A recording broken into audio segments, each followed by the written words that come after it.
तो बजट में क्या हाथ लगा एक सैलरीड इंडिविजुअल को, एक आम टैक्स पेयर को? चलिए इसके एनालिसिस करते हैं। मेरे साथ शेफाली गुराटिया पार्टनर डेलॉयट जुड़ गई हैं। शेफाली, स्वागत है आपका हमारी इस बेहद खास पेशकश में।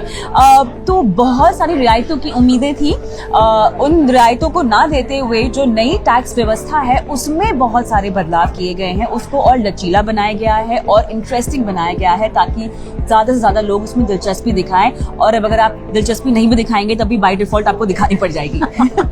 कैसे, बताइए। बिल्कुल। फाइनेंस मिनिस्टर ने बताया है कि आगे जाके नया टैक्स सिस्टम एक डिफॉल्ट सिस्टम बन जाएगा। बिल्कुल। तो आपके रिटर्न में अगर आपको पुराना वाला सिस्टम चूज करना है, हाँ, तो आपको ऑप्ट करना पड़ेगा। Otherwise default will be the new tax system. और to make it more attractive, उसको ज्यादा ही अट्रैक्टिव बनाने के लिए काफी सारे इंसेंटिव्स भी अनाउंस किए हैं। हाँ। जैसे कि जो बेसिक एग्जेम्पशन लिमिट बढ़ाई गई है। हाँ। और ये सारी चीजें अंडर द न्यू रेजिम है। हाँ, एक बार हम टैक्स स्लैब्स बता देते हैं दर्शकों को।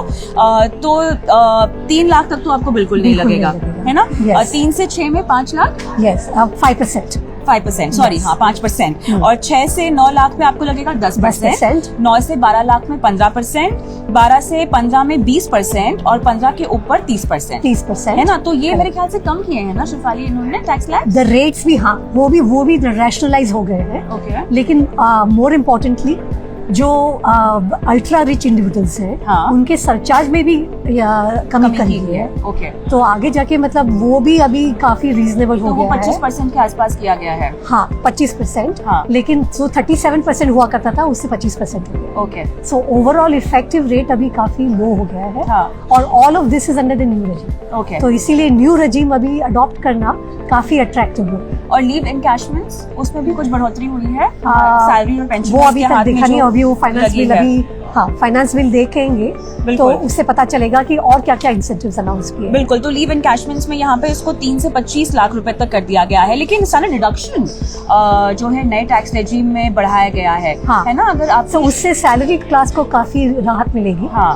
और ये उनके लिए भी काफी अट्रैक्टिव रहेगा। तो 52,500 रुपए, हाँ, ये भी नए टैक्स रेजिम में है। और अगर नए टैक्स, तो ये जिनकी कीमत, जिनकी जो एनुअल इनकम है वो 15.5 लाख के ऊपर है, हाँ, उनके लिए होगा।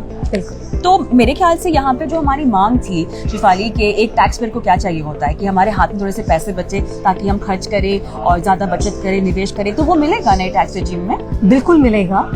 बट और भी थोड़ी मांगे थी, जैसे कि हाउसिंग लोन इंटरेस्ट, हाँ, उसकी लिमिट थोड़ी बढ़ाई जाए। हाँ। तो वो सब चीजें अभी देखना बाकी है। हाँ। कि फाइनेंस बिल में किसको क्या मिला है। हाँ। बट और तो और वो जो है इंश्योरेंस पॉलिसीज का प्रीमियम है, बिल्कुल, हाँ, ये बताइए। उसमें काफी एक दिलचस्प चेंज इंट्रोड्यूस किया गया है। जैसे कि अगर आपकी एनुअल प्रीमियम 5 लाख से ज्यादा है तो उसमें आपको अभी टैक्स लगेगा। तो जो हाई एंड पॉलिसीज है उस पे अभी इनकम टैक्स लगेगा। Okay. So insurance premium up to 5 lakh, उसी के ऊपर सिर्फ एग्जेम्पशन है। ये हम लाइफ इंश्योरेंस पॉलिसीज की बात कर रहे हैं। यस। और इस पे जो टैक्स लगेगा आपकी आय के मुताबिक, जो आपका टैक्स आपका जो स्लैब रेट है उस हिसाब से आपको।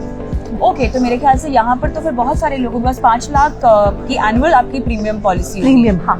ओके। तो जो महंगी पॉलिसीज है उन पर, उस पे ओके। तो एक जो हम पुरानी टैक्स रेजिम में जो हमें लोगों को आदत थी बचाने की, जो हमें इन्वेस्टमेंट इंस्ट्रूमेंट्स मिलते थे, नए टैक्स रेजिम में शेफाली ये सब है नहीं। और अब जिस तरह से सरकार इसको प्रोत्साहन दे रही है, आपको बोल रही है कि आप यहाँ पर आ जाइए नए टैक्स रेजिम में और आपको जो भी छूट मिलती थी ओल्ड टैक्स रेजिम के तहत वो सब आप छोड़ दीजिए, ये कितना अच्छा बदलाव है आप देखती हैं? आई थिंक ओवरऑल ये तो एकदम अच्छा बदलाव है, क्योंकि ज्यादा सिंप्लीफिकेशन हो रहा है। ऑल छोटे छोटे जो इंसेंटिव्स और डिडक्शंस दिया करते थे, आई थिंक उससे एक आम आदमी को कंप्यूट करना और उसका ट्रैक रखना भी मुश्किल होता था। तो ये मेरे हिसाब से एक बहुत ही रिफॉर्मेटिव चेंज है कि आगे जाके आप जो भी टैक्स भरो, सिंपल डिडक्शंस और लोअर टैक्स रेट, उससे कंप्लायंस भी ज्यादा होता है। तो मेरे हिसाब से ये बहुत ही अच्छा बदलाव है। अच्छा, सोने पे मेरे ख्याल से एक बहुत अहम अनाउंसमेंट हुई है। हाँ। जो मैं चाहती हूँ कि आप समझाएं आपको। अगर आपका फिजिकल गोल्ड है उसको आप इलेक्ट्रॉनिक गोल्ड में अगर तब्दील करना चाहते हैं तो उसमें आपको न्यूट्रलिटी दी गई है, ताकि जैसे कि अगर आप एक एसेट क्लास से दूसरे एसेट क्लास में कन्वर्ट करते हो तो उस पर टैक्स लगता है। Okay. लेकिन in order to further incentivise कि आप इलेक्ट्रॉनिक गोल्ड को रखो, हर बार जरूरी नहीं है कि फिजिकल एसेट हो। तो in order to push this investment further, I think उन्होंने एक न्यूट्रलिटी अनाउंस की हुई है कि अगर आप अपना फिजिकल गोल्ड उसमें कन्वर्ट करते हो तो आपको टैक्स नहीं लगता क्योंकि आपका एसेट क्लास फिर भी वही है, सिर्फ फिजिकल से आप इलेक्ट्रॉनिक गोल्ड पे मूव करते हैं। अच्छा, एक अहम चीज, नए टैक्स रेजिम के तहत टैक्स रिबेट में इजाफा किया गया है। टैक्स रिबेट अभी 7 लाख तक हो गया है, करेक्ट है ना, 87E के तहत। मैं चाहती हूँ दर्शकों को आप जरा टैक्स रिबेट की परिभाषा समझा दीजिए, बिकॉज कंफ्यूजन यहाँ पर लोगों को बहुत ज्यादा है। लोग उसको बेसिक एग्जेम्पशन लिमिट के तौर पर भी देख रहे हैं। हाँ नहीं, उसमें काफी सारी, ये रिबेट ऐसी है कि काफी सारी चीजें इकट्ठा करके उन्होंने एक लिमिट दी हुई है। Okay. और ये लिमिट आपको आपका ओवरऑल टैक्स रेट कम लाती है। अच्छा, तो इसीलिए ये बेसिक एग्जाम्पशन नहीं है, लेकिन काफी सारी डिडक्शंस को एक साथ करके गवर्नमेंट ने एक रिबेट दी हुई है कि इससे आपका ओवरऑल टैक्स रेट कम हो जाता है। और ये केवल नए वाले में 7 लाख तक है, नई टैक्स व्यवस्था में 7 लाख है, पुराने वाले में 5 लाख अलग है। Correct, that's correct. हाँ, ऑलराइट, तो कुल मिला के ये वो अहम ऐलान है जो कि एक टैक्स पेयर के लिए जरूरी है। लेकिन जैसा शिफाली ने शुरुआत में ही कहा, टैक्स सिस्टम आपको कौन सा ऑप्ट करना है वो आपको सिलेक्ट करना बेहद जरूरी होगा, वरना बाय डिफॉल्ट ही आप नए टैक्स रेजिम में आ जाएंगे। तो नए टैक्स रेजिम में अगर आपको जाना भी है, अपने सीए के साथ बैठिए, एक्सपर्ट के साथ बैठिए, देखिए आपके हाथ में कितने पैसे बच रहे हैं या नहीं बच रहे हैं, और उसके मुताबिक निर्णय लीजिए। Thank you so much for watching.